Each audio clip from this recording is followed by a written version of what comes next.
പുത്തനത്താണി വെട്ടിച്ചിറ കാടാമ്പുഴ റോഡിലെ P chicken കടയിൽ കഴിഞ്ഞ വെള്ളിയാഴ്ച ഉച്ചയ്ക്ക് 2 മണിയോടെയാണ് സംഭവം. കടയിലെത്തിയ കസ്റ്റമറോട് കടയിലെ തൊഴിലാളിയായിരുന്ന ബിഹാർ സ്വദേശി അൻവർ അപമര്യാദയായി പെരുമാറുകയായിരുന്നു. തുടർന്ന് കട ഉടമ സൽമാനും അൻവറും തർക്കമായി. ഇതിനിടയിൽ കടയിലെ കത്തിയെടുത്ത് സൽമാന് നേരെ വീശുകയായിരുന്നു. പരിക്കേൽക്കാതെ സൽമാൻ തലനാരിഴക്കാണ് രക്ഷപ്പെട്ടത്.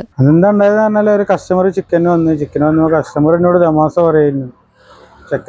കസ്റ്റമർ തമാശ പറഞ്ഞപ്പോൾ എൻ്റെ അന്യസംസ്ഥാന തൊഴിലാളി കസ്റ്റമറെ നേരെ വെറുതെ എന്നോട് പറഞ്ഞതിന് അവനെ പിടിച്ച് അടിച്ചതാണ്. അങ്ങനെ അവനെ അടിച്ചപ്പോൾ ഞാൻ അവനോട് പറഞ്ഞു കഴിഞ്ഞാൽ ജോലിക്ക് വേണ്ടത് പോയിക്കോ, ഞാൻ സാധനമൊക്കെ എടുത്ത് വിട്ടവിടുന്നു. പിന്നെ അവൻ്റെ കൂലിയും കാര്യങ്ങളൊക്കെ കൊടുത്ത് ഉച്ചവരെ പണിയെടുത്ത പൈസ കാര്യങ്ങളൊക്കെ കൊടുത്ത് അവനെ ഒഴിവാക്കി.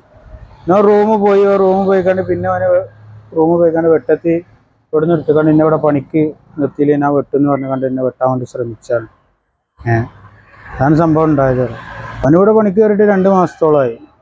അവന് വേറൊരു പട്ടക്കാവ് ഒരു കടയിൽ തന്നെ ആദ്യം അവിടെ എന്തൊക്കെ ആയിട്ട് പുറത്ത് പോകുന്നതാണ്. സംഭവത്തിൽ കടയുടമ സൽമാൻ കാടാമ്പുഴ പോലീസിൽ പരാതി നൽകി. അന്വേഷണങ്ങൾക്കൊടുവിലാണ് ഇതിനു മുൻപ് മറ്റൊരു കടയിൽ ഇയാൾ ഇതുപോലെ അക്രമകാരിയായിരുന്നുവെന്ന് അറിയാൻ കഴിഞ്ഞത്. അവിടുന്ന് ഇറക്കിവിട്ടതിനു ശേഷമാണ് സൽമാന്റെ കടയിൽ ജോലിക്ക് കയറിയത്. ഈ channel news Puthanathani. Kavita Gold and Diamonds. Choose your special.